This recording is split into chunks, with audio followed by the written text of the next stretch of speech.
Breaking news. Himalaya ప్రాంతంలో geopolitics వేడెక్కుతోంది. చిన్న దేశమైన నేపాల్ ఇప్పుడు భారీ పవర్ గేమ్లో కీలక పాత్ర పోషిస్తోంది.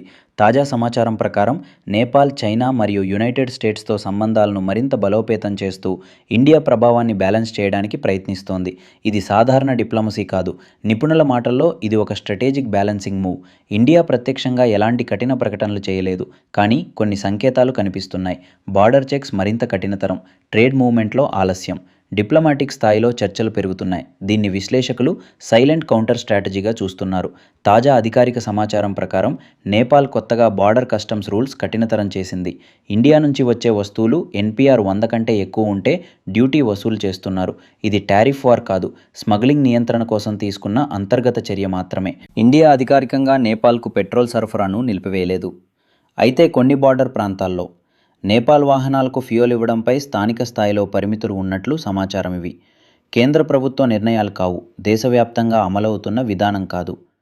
నిజానికి నేపాల్ ఫ్యూయల్ కోసం ఎక్కువగా భారత్పైనే ఆధారపడుతుంది. నేపాల్ ఆయిల్ కార్పొరేషన్ ద్వారా ఇండియన్ కంపెనీల నుంచి ఇంధనం కొనుగోలు చేస్తోంది. అందుకే పూర్తి స్థాయిలో ఫ్యూయల్ నిలిపివేత అంటే పెద్ద డిప్లొమాటిక్ సంక్షోభం అవుతుంది. ప్రస్తుతం అలాంటి పరిస్థితి లేదు. ప్రస్తుత పరిస్థితి ఏమిటంటే Nepal multi country balancing strategy, India soft మరియు సైలెంట్ రెస్పాన్స్, చైనా మరియు అమెరికా ఇన్ఫ్లుయెన్స్ పెంచే ప్రయత్నం. కానీ ఇది పూర్తి స్థాయి ఎకనామిక్ వార్ కాదు, ఇది కేవలం స్ట్రాటజిక్ కాంపిటీషన్ మాత్రమే. ఇలాంటి వార్తలు చూస్తే వెంటనే నమ్మకుండా సమాచారాన్ని ధృవీకరించుకోవడం చాలా ముఖ్యం. మీ అభిప్రాయం ఏమిటి? నేపాల్ తీసుకున్న నిర్ణయం సరైనదా, లేక భారత్ స్ట్రాటజీ మరింత బలంగా ఉందా?